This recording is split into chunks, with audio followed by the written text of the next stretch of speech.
Hi, welcome back guys. This is your friend, the DN What If, with another fanfiction. This is the movie of What If Deku Had Toon Power. All credits for this video go to their respective authors, so please support the real author. Check out the link in the description for more details, and go to the story link to say hi to the author. Please give this video a like and subscribe to the channel if you want more videos like this. Now, let's get into the fanfic. Today would be considered the most memorable day for the young woman known as Inko Midoriya.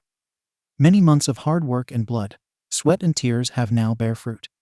It was a good thing too, since she wasn't sure how much longer she could handle it. In the end, it was all worth it, as she held her little Izuku in her arms.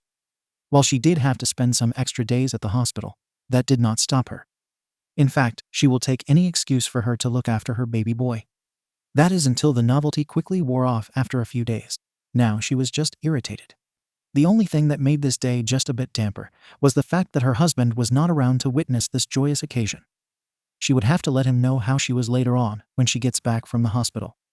Really, it's understandable that she has to do all this extra precaution business. But come on. There were no complications according to the doctor, and she wasn't at risk of any type of health concerns after the birth of her child. So really, it would be great to get out. She voiced as such to the medical staff. However, the doctor did not agree with her. Mrs. Midoriya, I understand that you want to spend time with your newborn with the comfort of your own home. But please understand that we want to be absolutely sure that nothing will come up when you get discharged, which will be within the next week. Next week? But I feel perfectly fine. Also, I don't know if we can be able to afford staying in the hospital more than necessary. Which was true for the most part. Although she went into labor much earlier than expected, the ride to the hospital was practically smooth sailing. She certainly didn't feel anything when she was getting prepared and given medication to help with her contractions. Well, that is true, ma'am. There weren't anything serious that had occurred when you were checked in, but there was some things that we could not figure out. The doctor said nervously. Wait, what do you mean by that, doctor? Inko began to panic. Don't tell me that there's something wrong with my baby. Oh heavens no. I assure you that he has been given a clean bill of health. It's just that there was a bit of an anomaly when you were given the medication. The doctor explained.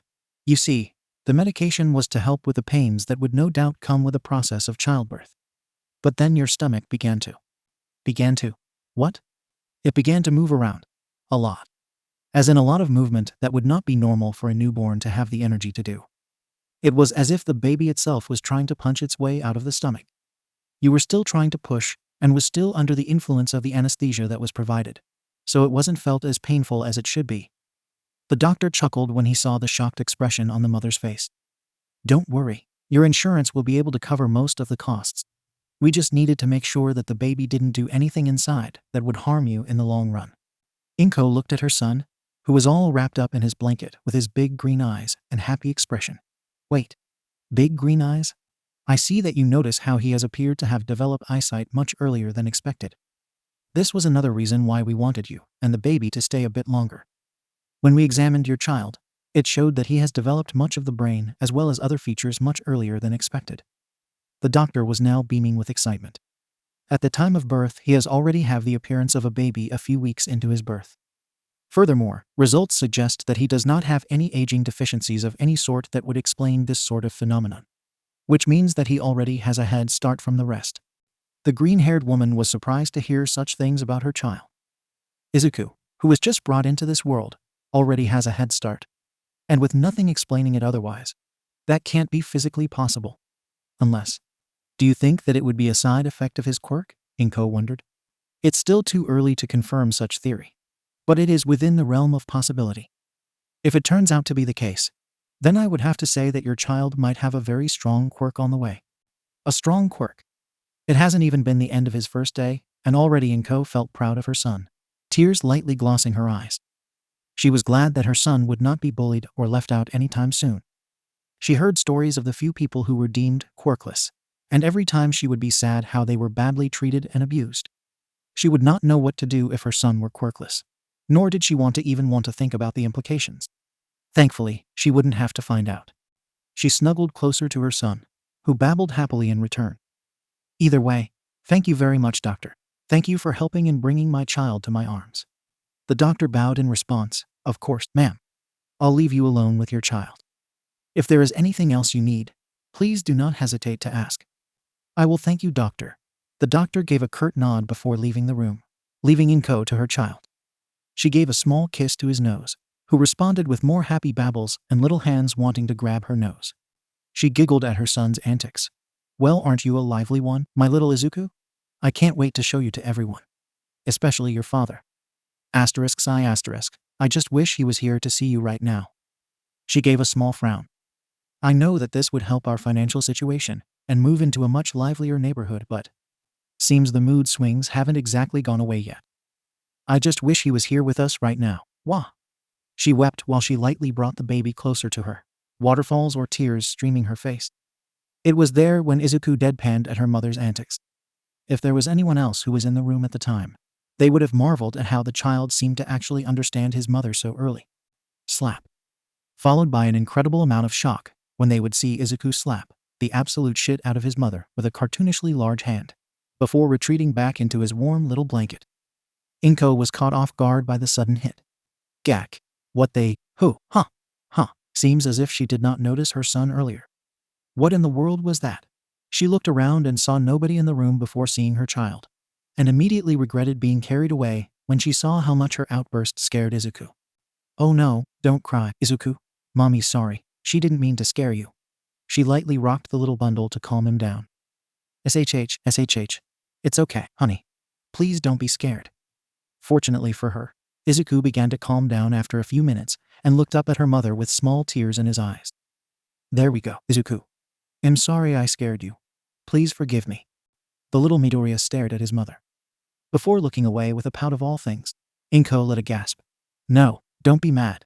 I'm sorry, Zuzu. Please don't be mad. She begged with wide eyes. Little Izuku took a little peek, and was surprised to see his mother also pout with the widest eyes he ever seen. He began to lightly shake his head, seemingly too young to be feeling conflicted. However, no amount of denial could ever compare to the patented Midoriya puppy eyes. Ooh, I can't stay mad at her, he seemed to be thinking. In the end, he decided it was no use resisting, and began to babble happily again. The mother in question gave out a sigh of relief. Oh, thank goodness. I don't know what I would do to make it up to you. Then she noticed Izuku reaching out with his little hands and leaned in close. Oh, is there something you want, Izuku? Are you hungry? Izuku lightly shakes his head no before placing his small hands to her cheeks. Asterisk smooch asterisk, and giving a light kiss on the nose. Oh, why is my son so darn cute? Inko was having an increasingly hard time keeping herself from squealing from absolute joy at her son's display of affection. Again, if anyone else was in the room at that moment, they would have had to pick up their jaws from the floor at such amazing feats that the newborn had accomplished. Rational thinking, advanced motor skills, the ability to seemingly understand others and respond to them in kind. All while only being a few hours old and without any prior teaching. This was the most incredible biological phenomenon, even miracle that a child would have the capacity to do such things in such a short amount of time. But Inko didn't care about that. She was just glad that she was able to spend quality time with her little bundle of joy and sunshine she had the fortune of calling her son. Now she is counting the days that are left before she could take her baby home and show him off to everyone. She would make sure that her son would live a wonderful and happy life. Aldera Junior High School, the primary school for the young, hormone-filled little wonderful teens that lived in the small town of Musatafu. Yes, this is the typical Japanese school that, for some reason, appeals to Westerners. The place where normal school activities takes place. The place where the many young ones of the town work to become the next line of normal, productive, disciplined, and delightfully composed members of society. Boom, crash, crack, blam, slap. Well, at least it was before lunchtime. The sudden noises had startled the principal from his work at the office, now littered all over the floor along with the rest of his belongings. He wonders how the place trembles each time an incident occurs, but then realizes what reality he is in. Then he berates himself for the idiotic nature of his question. Don't worry, everyone else thinks you are a moron as well. Screams and yelling can be heard past his door, as the frantic pitter-patter of students got the hell out of Dodge. One teacher decided to burst through the door to his office to help him hear it up close. The poor man is sweating violently with his clothes in extreme disarray. Sir, we have another situation in our hands. You need to get to the cafeteria now. The principal could only pinch the bridge of his nose in exasperation. If you can hear very closely, He is contemplating which god he pissed off to the point of being given this much of divine punishment. That, or how he was close to consider early retirement. Not sure, don't quite care. Either way, he would have to call the parents, and the authorities, and his therapist, along with several contractors. Again, thank God for Quirk-based insurance. Meanwhile, in no man's land, aka cafeteria. The area was one would expect if someone decided to start a food fight, took it too far, then proceeded to fix it by making it an actual fight. All in all, it was absolute hell. Chunks and bits of food and beverages were pattered everywhere, along with pieces of tables and chairs. Burn marks and human-sized holes were outlined in the walls. The other students caught in the crossfire were tending to their wounded and fleeing from the battlefield. Run away. Those two idiots are at it again. Save yourselves. My leg. If you ask me, those who got away before the fight broke loose were the lucky ones. Crash. And now another hole has been placed on the wall, courtesy of one smiling Izuku Midoriya. Whoa. Now that's what I call getting more bang for your buck. Am I right? He called to his blonde-haired compatter. Now then, my fellow bomberman, care to surrender before you PFFT blow a fuse? Ha ha ha. The one smoking blonde, named Bakugo Katsuki, was not amused. GRRR, I've had enough of your shitty jokes, Deku. He propelled himself with his explosions towards the greenete, ready for another attack. Seeing this, Izuku quickly pried out of the hole and braced himself. Just as the blonde was about to throw the punch, he stomped the floor. THWWAC. Ding ding. A wooden board uppercut sent Katsuki through the ceiling, and is now sailing through the air. Seeing his foe unable to battle for the time being, Izuku celebrates his hard-earned victory. Another win for the green people, ha ha ha ha ha. Izuku jumps for joy as he presents himself with a medal he pulled out of nowhere. From this day forward, the future students of this fine establishment will learn about the great war that has transpired in this establishment. He looks to the ground solemnly. And the sacrifices that many had taken to ensure victory over the tyrannical nukazoid that threatened our way of life. A manly tear was shed, especially that foreign transfer student, Gary. He will be missed. Whoosh. Now Izuku was dressed in a Scottish Highlander outfit, from which he then pulled bagpipes from his kilt. Aye laddie, I shall play a song fittin' for your bravery. A bad rendition of Scotland the Brave began to play. Believe it or not, this was not the first time that this had happened in Aldera Middle School. The rivalry between the two knuckleheads had been around ever since their quirks manifested themselves. Let us take a look into their past, shall we? When their quirks were discovered at the age of 4, they were really excited about it. I mean, what little kid wouldn't be when they found out that they can blow stuff up with their hands, or make things out of thin air? Suffice to say, the parents of both boys were overjoyed. That is, until the two began to argue about whose quirk is the better one. I'm telling you, Deku, my quirk is the best and strongest one, yelled Bakugo as he let out explosions from his hands. You're nothing but a Looney Tune reject. The other kids and parents at the playground were looking on with slight amusement and concern. Izuku, for his part, just laughed, unfazed at his friend's statement. Gee, is that what you think? I'm pretty sure my quirk is better than being a short-fused little firecracker. The other kids laughed at his insult. Oh yeah, at least I'm not some crappy mama's boy, shot back Katsuki. Izuku gasped, clutching his chest from the audacity of that statement. How dare you say that? My mother is a beautiful and respected woman, and should be treated as such. I'm talking about you, dumbass. Whoosh. Izuku was now dressed in a scientist uniform, his curly ruffled hair now white, on the contrary, hair Bakugo. Don't call me that, Deku. The majority of all living organisms are created with the chemical and biological ingredients that our progenitors have given us during the time of our creation. As such, an insult to me is an insult to Mammon. Izuku then rushes over to Bakugo. Now Zen, let us try an experiment. Yeah. The hell you thigh-ga? Ah, the atomic wedgie. Such a classic move, don't you think? Oh, I see. It appears that the material of your underwear are very elastic. That a discovery. Ha ha ha ha. Now the whole playground is doubling over in laughter, the adults not even bothering to stifle their own. Bakugo was not going to take this humiliation lightly, and he was going to make sure about it. He fixed his boxers after he dislodged them from his head, then began to pool sweat in his hands. Oh, I'll give you something to think about, egghead. Boom. He blasted Izuku point blank, sending him crashing through a tree. It wasn't enough, and soon clang. He smacked headfirst into a lamppost, where he then slipped off and landed into a conveniently placed trash bin. Keep Japan tidy, as they say. Izuku quickly got out, now covered in garbage. He sent a glare towards the laughing blonde, who was now the only one laughing. Whoosh. He was now dressed in a soldier uniform, now grinding his teeth. Oh, that's it. This means war, he snarled. He ran towards Bakugo and gave him a sucker punch. Prepare to meet your maker, maggot. Both boys were now on the ground, grunts of pain and punches, now covered by a large cloud of dust. This alarmed the other parents in the area and rushed in to get their child to safety, while the two boys were being separated by their own. At the end of the day, they were both given a very stern lecture for several hours. This was also the time where Mrs. Midoriya found out about how the more traditional method of discipline would go well with Izuku's quirk. Izuku would now have a fear of frying pans and rolling pins. We now return to Izuku's musical Highland Hysteria hour, already in progress. Midoriya, The music was cut short as the principal came to the cafeteria along with the rest of the front office staff. They all had varying amounts of disgust, shock, and overall stress stitched on their faces as they saw the aftermath of the carnage that had occurred in the place. The principal specifically is looking at a certain green-haired student, now dressed in a janitor's uniform, his face hidden beneath the cap.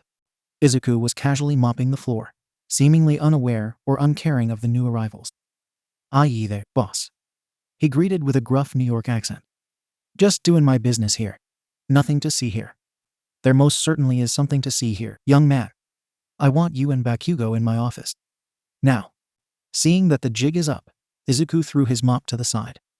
"You'll never take me alive, teach," he yelled as he went running towards the nearest exit. See kids, when it comes to saying things like that, it is important to know that it could be jinxing yourself. Which is why the universe decided to grant Izuku's wish crash and have him knocked unconscious by a falling Bakugo.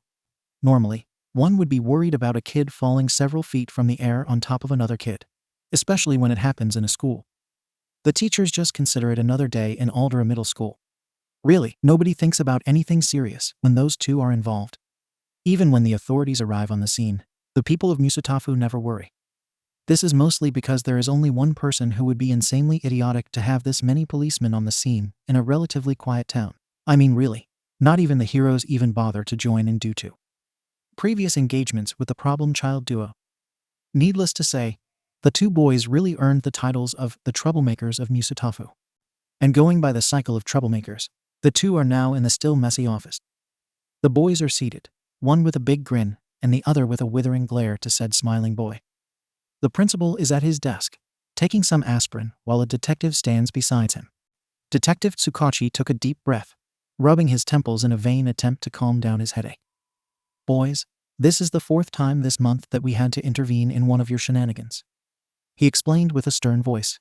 "The amount of paperwork is enough to drown me till the end of next month, and many heroes are this close to just considering you two low-level villains just to have an excuse to get you guys to stop." "What? That's bullshit? It wasn't me. It was the one-armed man." "Shut up, Deku. This all your fucking fault. Liar. It was you who ruled the cafeteria with an iron fist." "What the fuck are you even talking about?" "Freedom. Will you two shut up?" The boys were silenced by the detective. "If I hear any more from the two of you, I will personally make sure you both end up in a juvenile prison. Am I understood?" "Yes, sir, whatever." "Good," he sighed again. "Now I have already contacted your parents, and are now on their way to pick you boys up. I suggest that you two stay put until they arrive." The detective turned to the principal. "Now, if you'll excuse me, I have to get back to the office to sort this whole mess out. The other officers will be around to get statements on the incident, and to make sure things go smoothly." "Very well then, detective. Thank you for the assistance." As the detective made his leave, the principal spoke to the other two. "Now that we have that out of the way," he started, not even bothering to hide the irritation in his voice, "we will all wait until your parents arrive. There is something that they need to know, and I feel it would be best to make sure that they arrive to give the news." "Well, crap. I think we all know where this is going." So do the two idiots, as they began to break into cold sweat in their seats. How Bakugo managed to produce cold sweat, I do not even know. Mama Midoriya was not having a good day. While there are many others that come quite close, nothing could beat this day. It all started when she got late to work because her alarm clock didn't go off. As those in the workforce would know, she was later chewed out by her superior. Also, she was being hit on by a lot of the patients during her shift. In case the readers didn't know, or in case the author forgot to mention, Inko Midoriya works as a nurse. Now, she may not be Miss Japan or a model like a certain friend of hers, but she was no slouch in the looks department either. With that said, being a nurse uniform, and with her kind demeanor did attract a bit of attention. Most of them unwanted, of course. Just as when she thought she would get a bit of relaxation during her break, she gets called into the office from her boss. When she heard the news about the police contacting her to come and speak to them about her son, let's just say that she was allowed to go early by a frightened boss, and was now driving towards the school with the speed of a speeder and the rage of a critical parent. The amount of police cars that she passed by did not help either, nor the amount of news reporters that were there as well.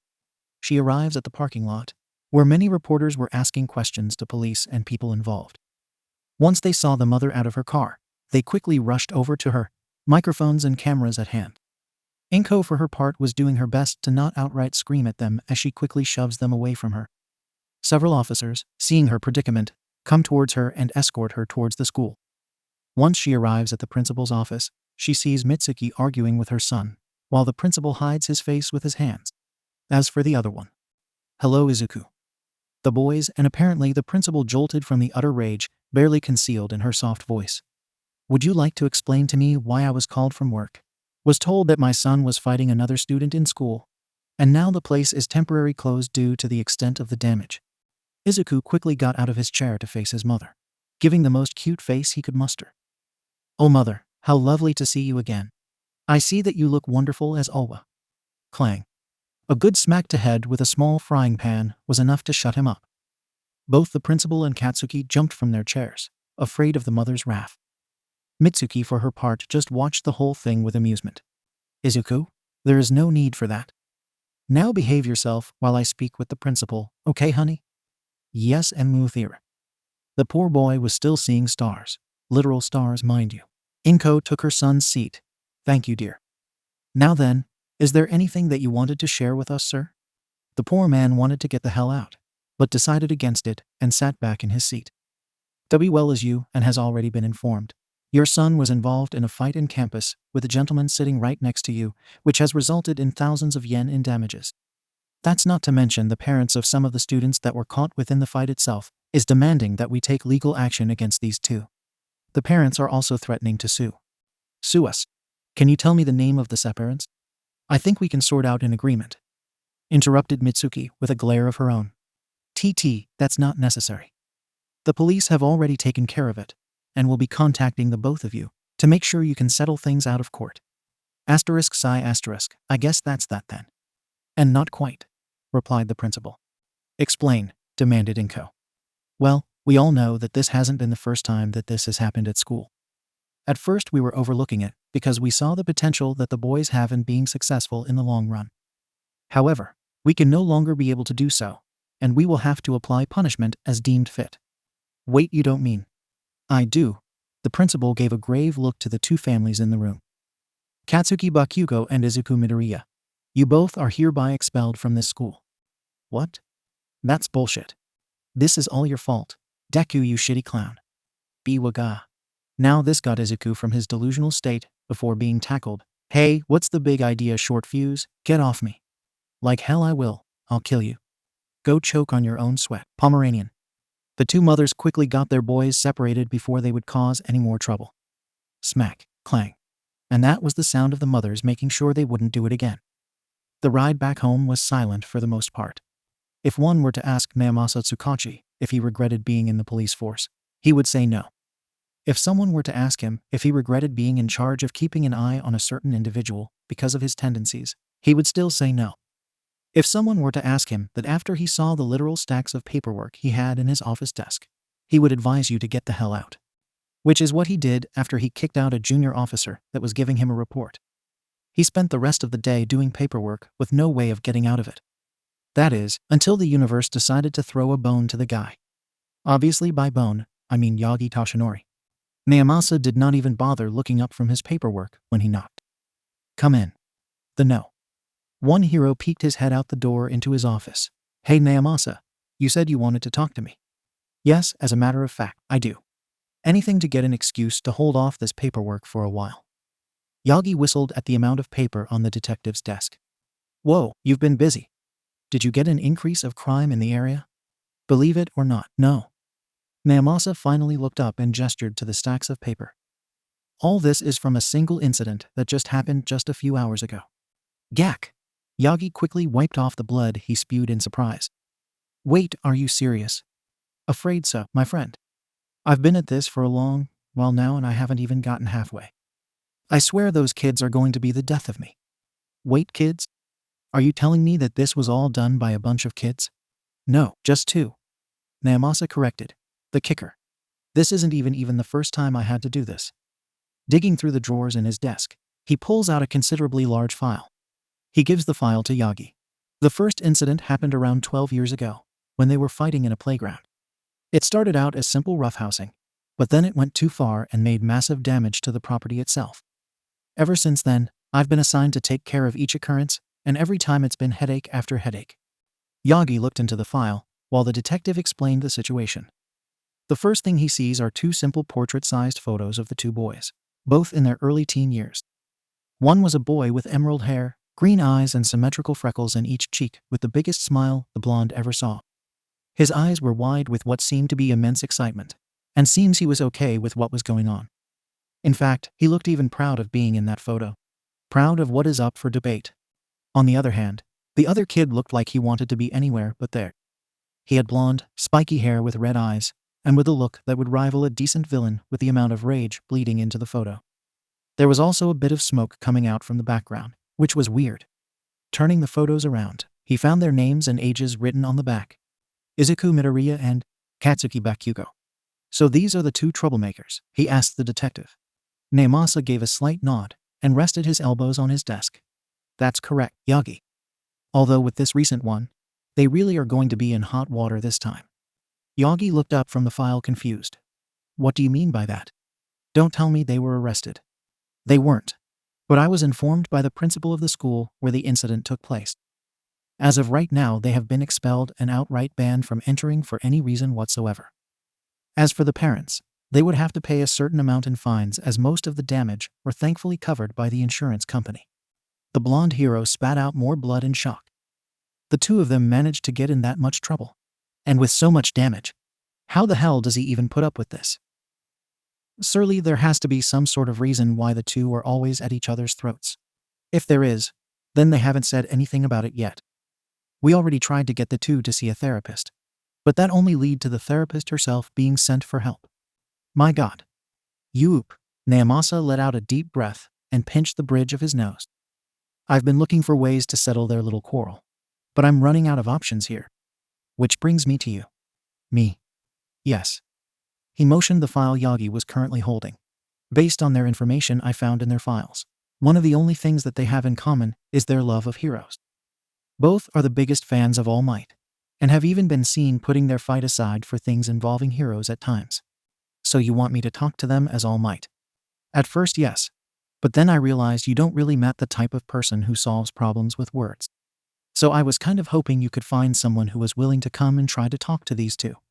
Yagi took a moment to contemplate the idea before handing the file back to Naomasa. Very well then, my friend.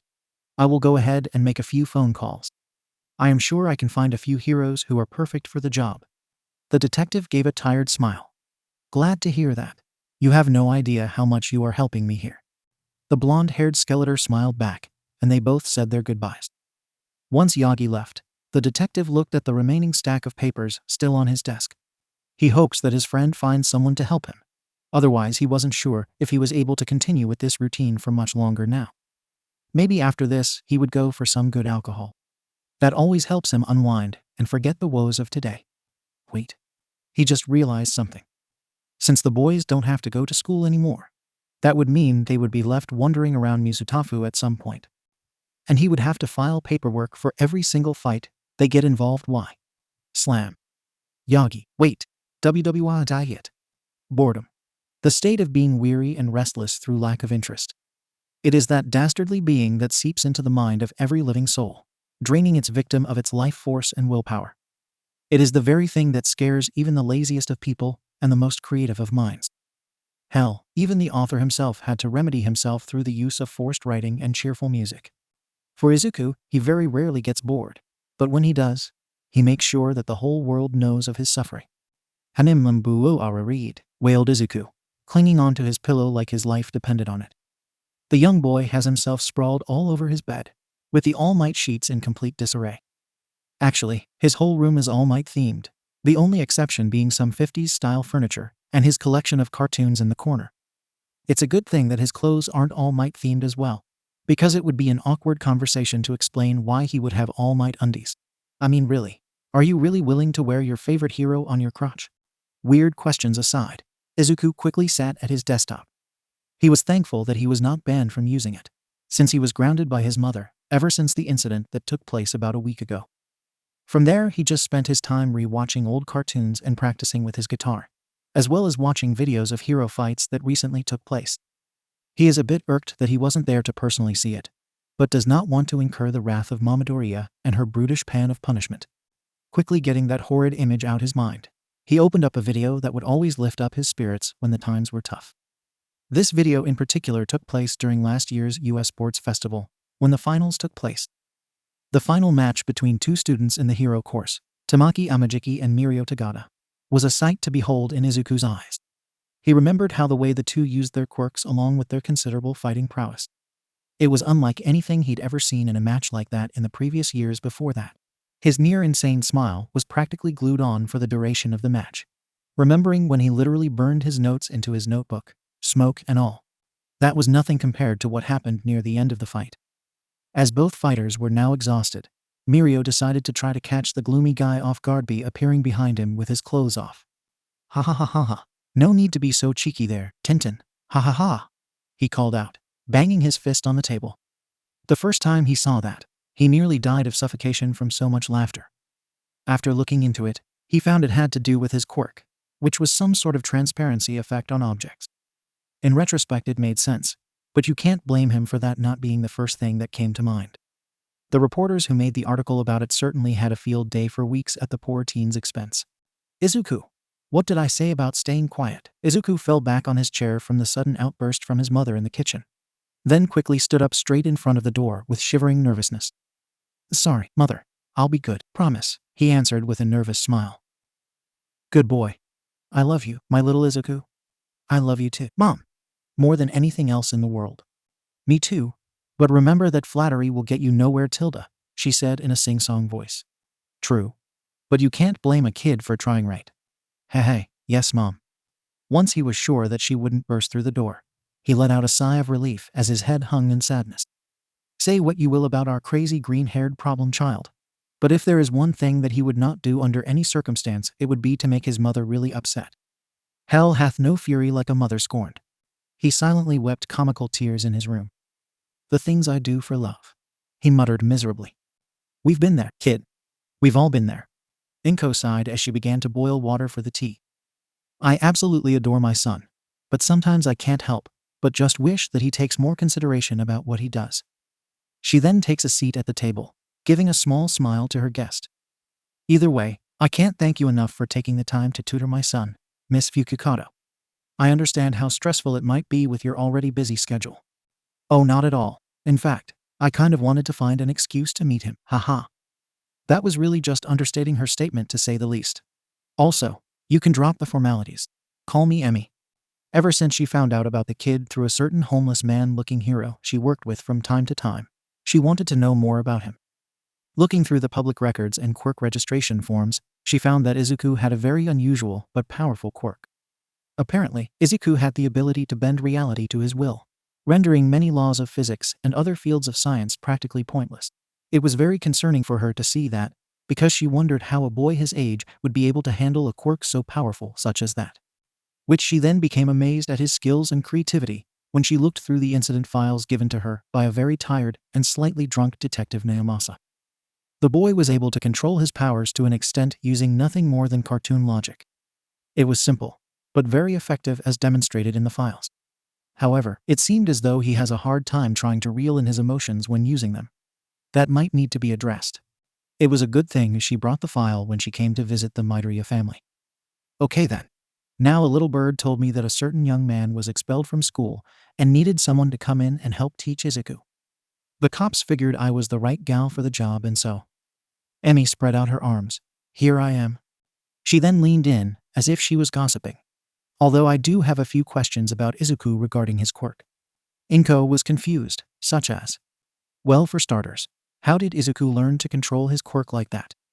Better yet, how did you guys figure out his quirk in the first place? Well, it wasn't easy, I can tell you that. Inko rested her head on one arm, remembering all those times when Izuku was just manifesting his quirk. When he was born, the doctors were already baffled at how developed he was so quickly. I mean, when he reached the age of 1, he was already able to learn many things that would be near impossible with other infants. From there, we figured that he had some sort of body enhancement quirk, but then... Her expression became more strained. Then what? Emmy asked with slight worry. I hope I didn't bring any bad memories up, did I? Inko was quick to reassure her. Oh no, not at all. It's just... Well, this was when the incident started happening. Incident? I thought that the incidents didn't happen until he was 4 years old. Well, those only covered the incidents that had police involved. Back then, Izuku wanted to learn more about his quirk, and he did a lot of experimenting in his room. One day, he would be stretching his tongue out as far as he could, then releasing it back into his mouth. Then he would literally inflate himself like a balloon and just float around the house before deflating. Even went so far as to try to see if he could breathe underwater by acting like a fish. Yeesh, he sounds like a handful. No offense. Ha, none taken. I didn't want him to hurt himself doing those things, so I told him to not do anything he wasn't sure of. So he goes with the crazy idea to try a few things from old pre-Quirk era cartoons. Inko let out another sigh. Turns out it went better than expected, and starts watching even more cartoons, and it soon became a hobby for him. He even learned how to play guitar, and use it as a weapon from a cartoon he watched once, where it starred a horse who was a cowboy. PFFFT, really? Yes. The two women shared a laugh at that. Who knew this boy would learn so much just by watching cartoons? Once they calmed down, Inko got up from her seat to get the tea ready. Well then, when will my son start his tutoring? Well, he won't start until next week. However, I'd like to talk to him, so we get to know each other a bit before starting. Can you call him over here, please? Sure thing, Emmy. Izuku, there is someone to see you, Tilda. What? Slam? Izuku bursts through the door with annoyance. I already told that wise guy Naomasa th. He stops himself as he realizes who is sitting at the dining table. Emmy flashes a closed-eye-wide grin. Hey there, sport, nice jammies, she calls out, giving the stupefied kid a thumbs up. Gak. Izuku just now realizes that he was wearing a large all-might onesie. Quick, you can still salvage this. These pajamas, these pajamas are hand-me-downs. Sorry, whatever you say, bud. Now then, you're the guy the town's been talking about, huh? You know me? Well, of course, who hasn't, right? Now come on, get over here and have a chat with your new tutor. Asterisk gasp asterisk, you're my tutor. Really? Really?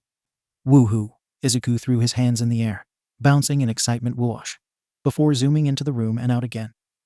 Emmy was caught off guard seeing Izuku quickly appear in front of her, fully clothed and with a notebook handed out to her. Can I get an autograph? Pretty please with sprinkles on top. PFF, you're a quick one, I'll give you that, she said, signing on the notebook that was filled with very detailed information about her and her quirk. Seems this little guy has more smarts than what he lets on. A goofball, but by no means an idiot. Inko gave a deadpan stare at her son, who was looking at his notebook as if blessed by the angels themselves, if the single spotlight and heavenly chorus is anything to go by. Okay Izuku, you can stop bothering Emmy now. We need to have a talk. From there, the conversation really just boils down to scheduling the tutor sessions, as well as mandatory babysitting hours as said by Emmy, much to Izuku's chagrin and Inko's amusement. For the smiling hero herself, it seemed that she would very much enjoy her tutoring with Izuku. With the idle chit-chat over and the tea finished, Inko allowed her son to go outside with his soon-to-be tutor.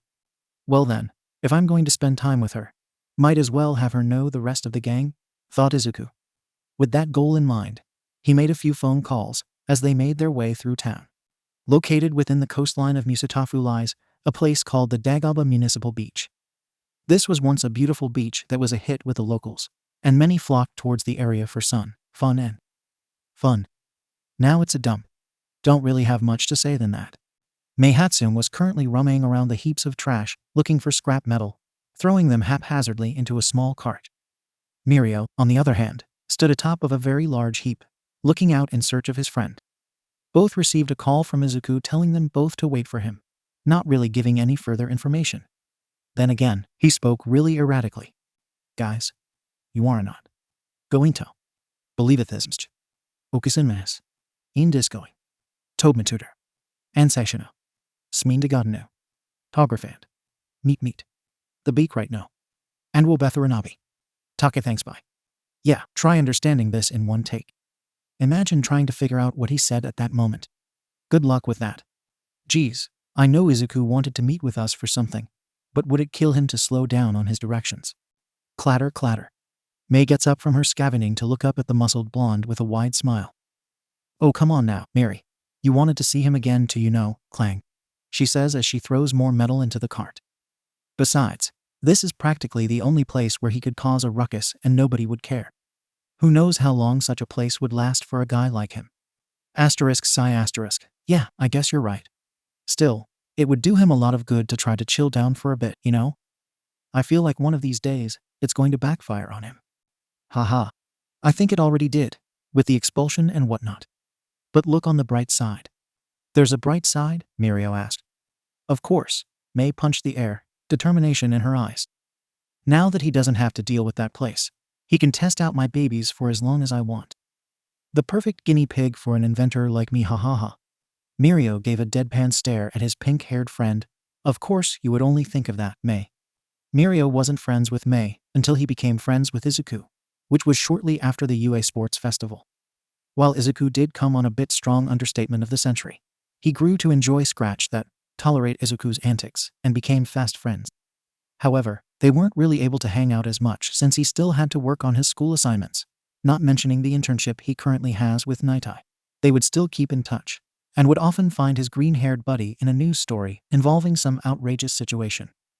Given that Sir Nightai himself is one of the few heroes who actually enjoy hearing about these shenanigans, at the very least Mirio didn't have to worry about his friend becoming more than an annoyance, if the frequent chuckling was anything to go by. May was a whole other can of worms. May Hatsum had met Izuku much earlier than Mirio, following an aftermath of a recent incident between him and Bakugo. It was like any other day where she would just go to the beach and gather materials for her gadgets until, boom. She was startled by the sound of an explosion happening nearby. Looking up, she found a certain singed figure heading towards her before quickly diving for cover. Look out, Biluua. Ash.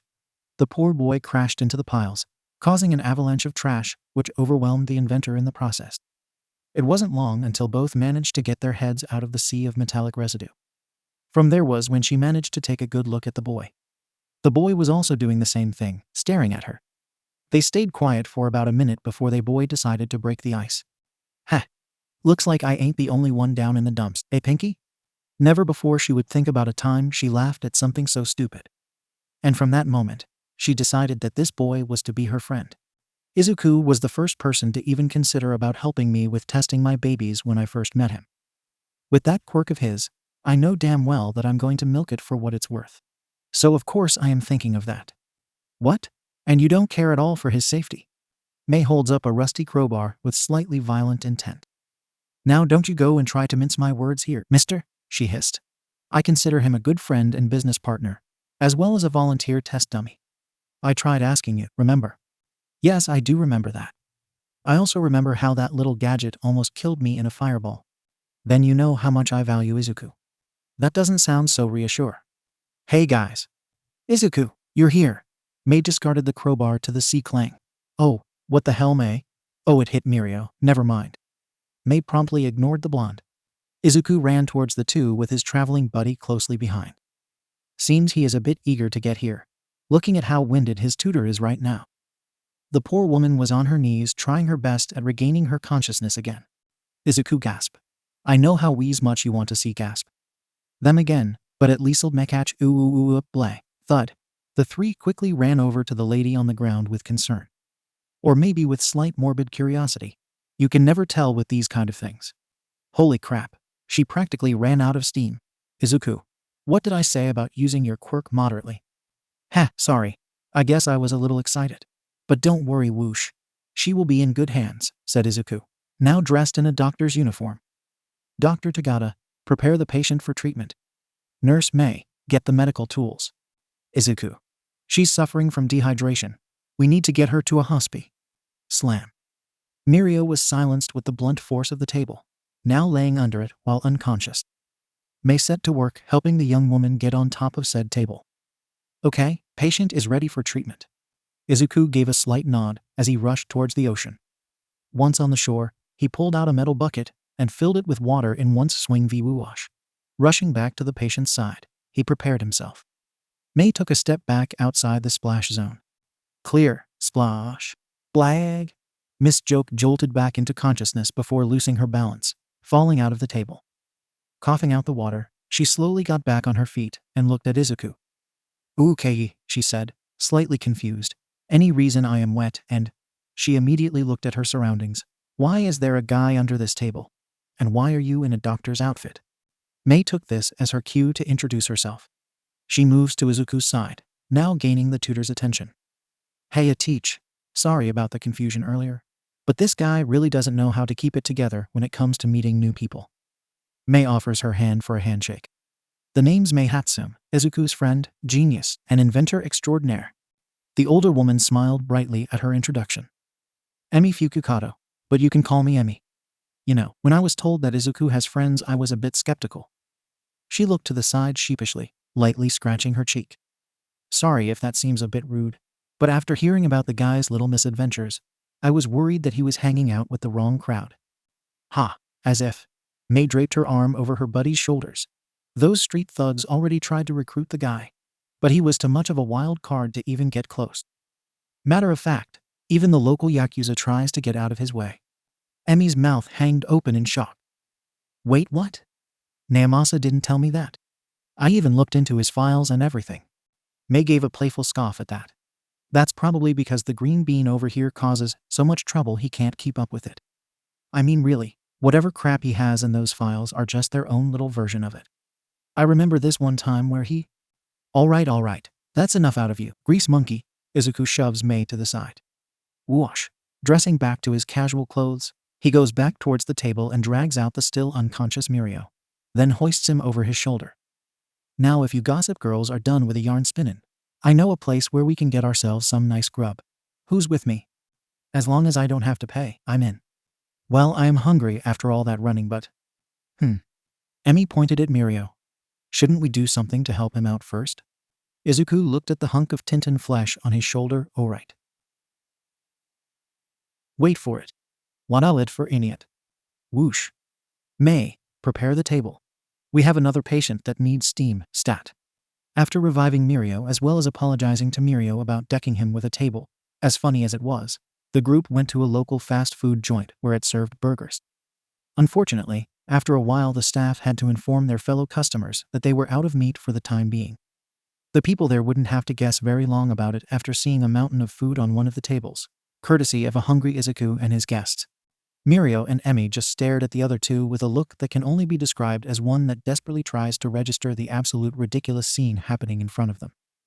May, for her part, was trying her best to not make much of a mess while eating too, which she was failing miserably due to the fact that she was using a cross-head screwdriver to stab into her chicken tendies. Izuku, however. Emi could not comprehend about how a young man like Izuku would be able to inhale the monstrous amount of food that was on the table itself.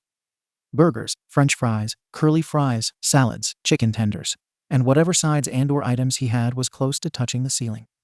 At this point, it was safe to say that all the people was just staring at him. Maybe I was a bit gung-ho about this, after all, Emi thought. Everyone, including the employees, were so engrossed with the boys eating that they failed to see a middle-aged businessman walking towards the counter with a strange bag on his side. An American to be exact, working overseas and on his lunch break. He seemed tense, as if he was just about fed up with his day and just wanted something to get his off of it. Hopefully, they were able to serve him a nice, juicy burger with fries. That would really hit the SP. A few days before the meeting with the Midoriya household, a very peppy Emi was on her way towards the Musutafu precinct shortly after work, where she would talk about a certain assignment she could help with. While she isn't by any means against it, she couldn't help but feel as though there was something strange in regards to the assignment itself. This became apparent when she received a phone call beforehand from someone within All Might's agency, asking specifically for her expertise, knowing that her primary quirk is making people laugh aside from her totally hilarious puns and jokes. And the fact that no one else wanted to take the assignment spoke volumes. The phone call itself was enough to raise a few flags. "Miss Joke, I beg of you. Please, please, please take the case," the distraught voice from the other side says. "I have already gone through all other contacts from the directories, and everyone else is either unwilling and/or unable to do this. Crash, crack, smash. Detective, please control yourself." A loud sobbing noise could be heard in the background. "Where did I go wrong? Tell me, where did I go wrong?" Another voice comes on in the background, now that of a teen. "Ooh, I think you need to aim a bit higher. Also, I am loving the new beard. Going for a rugged manly man approach, Chief." Blam, blam, crash. "Get out of here, Midoriya." Boing, boing. Woohoo, woohoo, hoo hoo hoo. SSS, somebody stop me, Tilda. The first voice comes back on, sounding like he's also about to come to tears. "Please, please tell me you'll do it, please." This would have been enough to just hang up now and save herself the trouble. To just walk away and save herself from the absolute insanity and outright wackiness that would befall her in the foreseeable future. But after having second thoughts, she just couldn't. 1. This was someone from All Might's agency, meaning that whatever it was she was going to get into was important if it caught the attention of the #1 hero. 2. Literally no one else wanted to do it, which means that if she took it and managed to accomplish it, it would bolster her hero career immensely. Finally, she would be lying if she said that she didn't have a bit of curiosity about the kid. I mean, the guy was on the local news almost every 2 weeks, if not more often if you include the newspaper and internet. With someone like Izuku, there was bound to be attention sooner or later. Although not sure if that's for better or for worse on that one. She figured she would find out sooner or later. And with that, she arrived at the station where a slightly tipsy Naomasa gave her the rundown on the assignment. Become a tutor babysitter of one Izuku Midoriya. Make sure he stays out of trouble. Report on anything suspicious that occurs with him around. And to make sure he never ever gets close to someone named Katsuki Bakugo. Pretty straightforward stuff, to be honest. Surly, this wouldn't be too bad, right? Back to present day, or where we left off last chapter, in case you need recapitia. Today was a somewhat weird day for Emi so far. Nothing much really happened in the morning when she received the files from a hungover Naomasa. During her visit at the Midoriya residence, there wasn't really much out of the ordinary. Although the green-haired kid certainly gave quite a first impression. The fact that he was a total mama's boy was adorable. No wonder the kid was so behaved in the house. Unfortunately, his good behavior quickly left right after he set foot outside. Today was a hell of a day to not take her car. She ran after the little speedster and quickly found him at the beach. She then recalled passing out later, then recovering from being splashed in the face, then seeing him and his friend taking care of another friend who was also found unconscious. Now, she and a guy named Mirio were looking at a pink-haired gremlin stabbing food with tools and a well-casually dressed Izuku literally inhaling the entire meat stock of an American-style restaurant. Both already lost their appetite a while ago. Inhaling the entire meat. Lidly. Sorry. Was just reminding myself of something. Moving on now. "Does this happen often?" she asked Mirio, who was quietly sipping some soda. "Not really, only when he's really hungry," he replied, quickly reminding the two gluttons for their manners before continuing. At first it was difficult to do so without worrying about his budget. But then one of the heroes took an interest in him. Well, this is new, Emi thought. Really? I thought none of the heroes wanted anything to do with him. Mirio gave a sheepish look at the statement. Most don't, either because they couldn't handle his erratic personality, or he would simply outshine them. He then quickly shifted into a bright smile. But then Sir Nightai decided he would be the one to support him. Sir Nightai. Not to be rude or anything, but he doesn't seem to be the type of guy to help him of all people. I might need to speak with him later on about this. Yeah, you would think that, but it's actually quite the opposite. When I first started my internship with him, it turns out he is a sucker for comedy. He would always watch the news whenever Izuku came on, and he never fails to get a laugh out of him. They both looked at the eating duo, still devouring everything in sight. Mirio continued with his explanation. Well, Izuku and I became friends shortly after the sports festival. When he found out about my internship with Sir Nightai, he immediately began hounding me for a tour. When I told this to Sir Nightai, he began hounding me for him to come visit his agency. I finally caved in, and not only did Izuku come for a tour of the place, he also got to be on a patrol route with the both of us. Unbelievable. Oh, you better believe it, Miss Laugh a Lot, exclaimed Izuku peeling out from a mountain of food. Me, Tintin, and All Might's little helper were out there in the streets, fighting crime and having a grand old time. Ha ha ha ha. Speaking of time. F-wish. He quickly swipes Myro's soda, ignoring the indignant, hey. Glug, glug, glug, burp. Time for a refill, F-whoosh. Izuku now arrives at the soda machine, pulling out an outrageously huge cup of out nowhere. Asterisk looks at the reader. Asterisk remember kids. Drink moderately and responsibly. Okay then. Putting aside the strange PSA for a minute, we find a middle-aged man just entering the restaurant. You were wondering when he would show up, eh? With a hint of nervousness, he goes to the register, where he quickly sets a black, strange bag on the counter. The lady on the counter doesn't seem to notice this, and promptly greets the man. Welcome, sir. How can I help you today? Why, yes, hello. I would like a bacon cheeseburger combo with large fries. No salt, please. This would have been a typical day, if it wasn't for the fact that the man was quickly darting his head around every moment, as if someone was looking for him. It was also another big red flag, as he made sure the bag was close to him at all times. I'm sorry, sir. We are currently out of meat for the time being. What? Yells the man, leaning forwards and startling the woman, as well as bringing himself attention to the rest of the patrons. What do you mean you are out of meat? Oh, our last customer ordered a large serving of food, and we are not able to get any shipments in until next week. Next week? This is outrageous. I have been spending all week working on a project of mine, and I wanted to spend the day celebrating with a nice juicy burger. Is that too much to ask? The man quickly grabs the woman by the collar, bringing her face to face. Well, is it? And no, sir. That's what I thought. He then shoves the employee to the side, before turning his attention to the wide-eyed patrons. Now then, who is the idiot that ordered so much damned food? W.A. Chip. All fingers point to Izuku, who was still too busy filling up his soda. Mei was too busy eating, not really knowing or caring what was going on. Mirio and Emi, however, had the decency to look worried and slightly embarrassed at the man, although he didn't notice it. Hey you, green-haired brat. Huh? Izuku turned towards the voice. You talking to me? Yes, I'm talking to you. Who the hell do you think you are, ordering all that food? Izuku set his large cup to the side and went into a thinking pose. Well, there are a lot of things that I am and am not. But for the sake of simplicity, I would say ooh. He struggled to find a word, before turning to the folks at his table. What's that word that describes when they really like eating, but not in a good way? A glutton? Being a pig? Asterisk nom nom nom asterisk morbidly obese. Asterisk nom nom nom asterisk. Being hungry, that's right. Izuku focused on the man again. Hungry is my final answer. Why, I mean that's not the point. The man is steaming now with rage. I demand you compensate for this outrage. Compensate? Well, I don't have anything to give you at the moment, Buet. Whoosh. Izuku now stood tall, dressed as the colonel.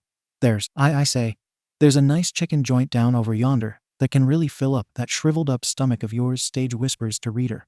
Although the grub is more, I say, more drier than a smoldering bearded mug of a certain number. I say, number 20. The man was not amused. So this is a joke to you, is it? Well then, how about I make it more serious?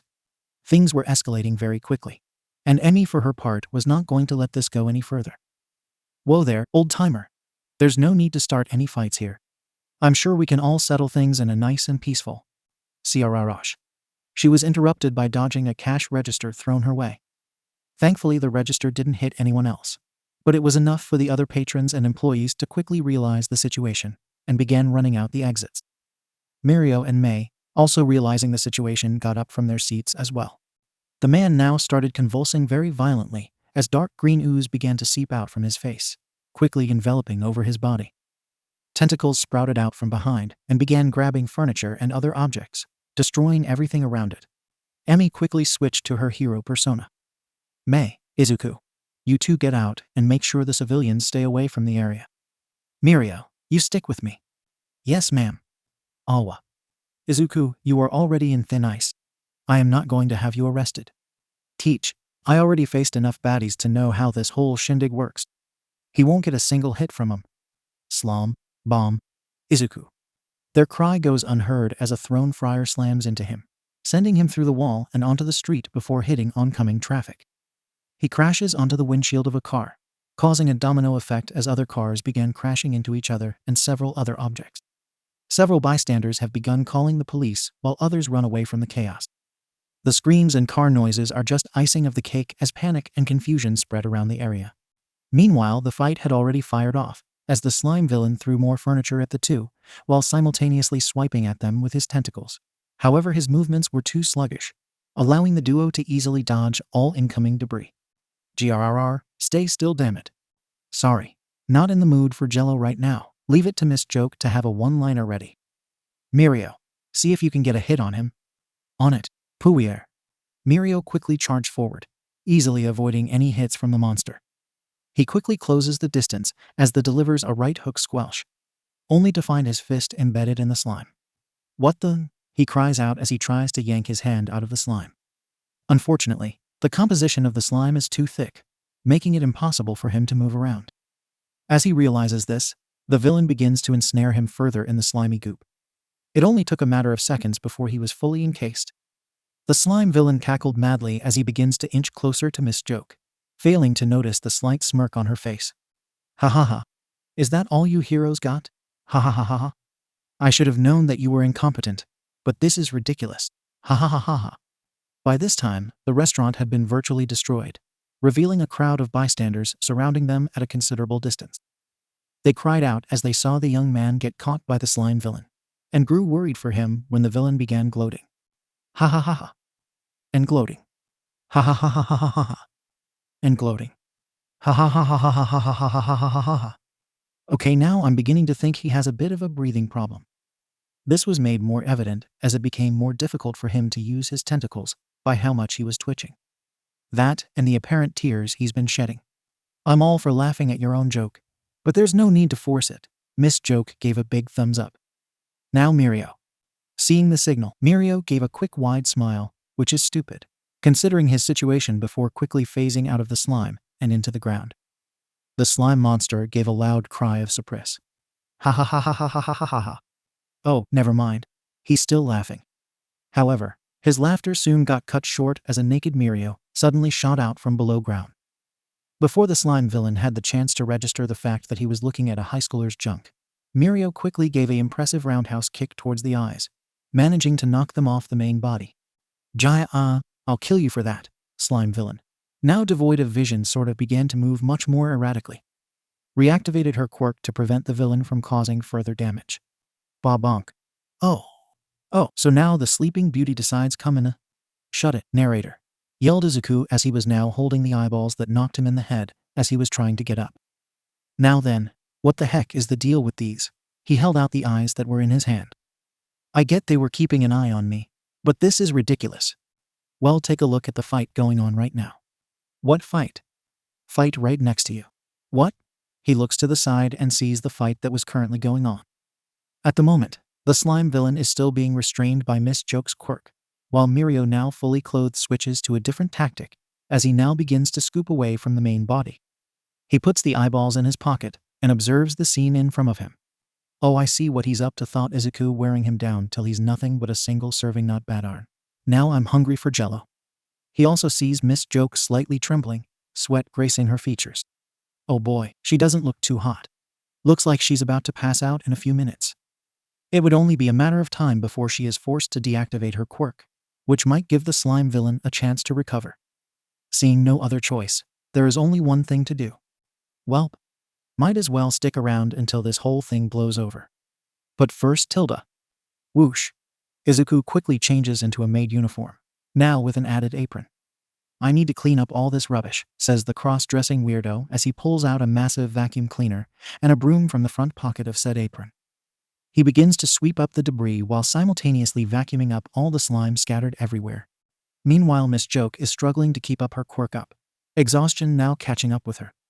It proves to be futile as the slime villain's laughter now begins to die down, now replaced with deep, staggering breaths. The slime villain was also not faring any better, seeing how his overall mass has decreased by the amount of slime lost from Mirio's attacks. His small slime body is in a daze, convulsing at several intervals. Hee cough cough. Ha he ha wheeze, please up, please no more, ha ha. Finally, collapses to her knees as she can no longer keep up. Mirio quickly halts his attack, rushing in to support her. Miss Joke, are you okay? He asks worryingly.